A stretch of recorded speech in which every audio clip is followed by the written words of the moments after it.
Tripura Info News Update.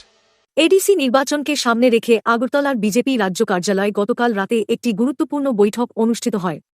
এই বৈঠকে নির্বাচনী কৌশল এবং প্রার্থীদের তালিকা চূড়ান্ত করার বিষয় নিয়ে বিস্তারিত আলোচনা করা হয়। বৈঠক শেষে মুখ্যমন্ত্রী ড মানিক সাহা সংবাদ মাধ্যমের মুখোমুখি হয়ে জানান, আজই কেন্দ্রীয় নেতৃত্বের অনুমোদনের পর বিজেপির প্রার্থীদের চূড়ান্ত তালিকা প্রকাশ করা হবে। গতকাল রাতেই প্রস্তাবিত তালিকা দিল্লিতে পাঠানো হয়েছে। মুখ্যমন্ত্রী স্পষ্ট করে বলেন, এডিসি নির্বাচনে বিজেপি সব ২৮টি আসনেই প্রতিদ্বন্দ্বিতা করবে। তিনি আশাবাদ ব্যক্ত করে বলেন, প্রতিটি আসনেই জয়ের লক্ষ্য নিয়েই দল এগোচ্ছে।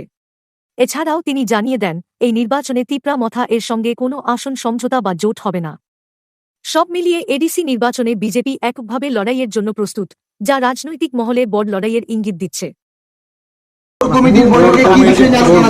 মিটিং হয়েছে, আপনারা জানেন। শুধু কোর কমিটি না, কোর কমিটির সাথে এক্সটেন্ডেড ফর্মে যারা ইনভাইটেড মেম্বার্সও ছিল, অনেকে মিনিস্টাররাও ছিলেন এবং জনজাতিদের যারা লিডাররা সেখানে ছিলেন। তো আমাদের যে ২৮টা সিটে আমরা আপাতত ২৮ জনকে মোটামুটিভাবে আমরা সিলেকশন করেছি এবং আমরা দিল্লিতে পাঠাবো। তারপরে এটা ফাইনাল হয়ে আসলে আগামীকাল সকালে সেটা ঘোষণা হবে।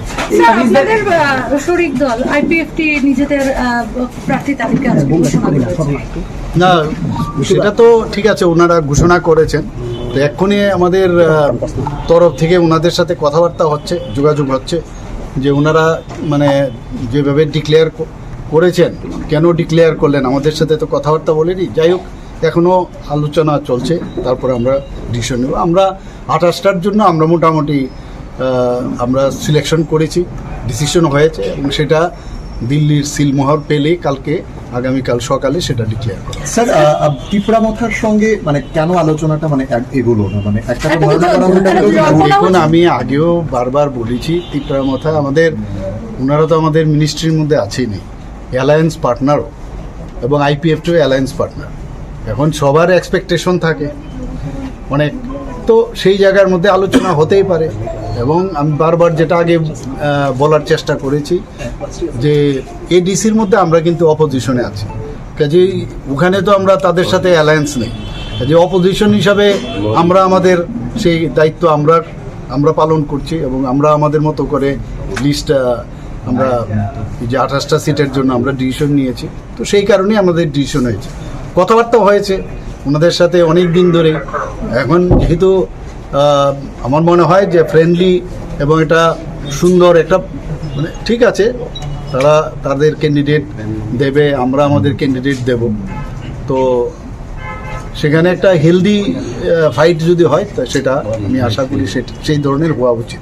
স্যার, প্রাথমিকভাবে জয় নিয়ে কতটা আশাবাদী আপনি? আমি 100% তো আগেও বলেছি যে আমরা জয়যুক্ত হব এবং এডিসি গঠন করব। স্যার, তাহলে পাহাড়ে 5 মুখী নির্বাচনী লড়াই হচ্ছে, কোন মুখী আমার জানা নেই।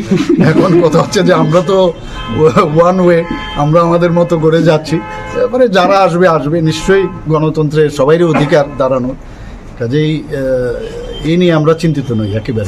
রাজনৈতিক মহলে একটা আলোচনা হচ্ছে যে এই যে জোটটা হলো না, এটা 2023-এর বিধানসভার আগে যেরকম ভাবে বিজেপি মথা আলাদা আলাদা লড়াই করেছিল, পরবর্তী সময় একসঙ্গে জোট হয়েছে, এবারেও কি মানে সেটা হওয়ার সম্ভাবনা রয়েছে কিনা? মানে পোস্ট পোল অ্যালায়েন্স হওয়ার সম্ভাবনা? না, দেখুন, তখনও তো এরকম ছিল না, কাজেই পোস্ট পোলই হয়েছিল, তখন অ্যালায়েন্স হতে পারে, ভবিষ্যৎ কে জানে কি হবে, মানে সেইভাবে এখন পর্যন্ত কথা হয়নি।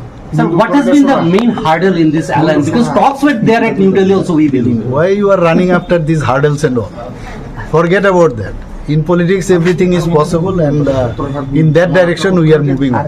And what was about the tripartite agreement?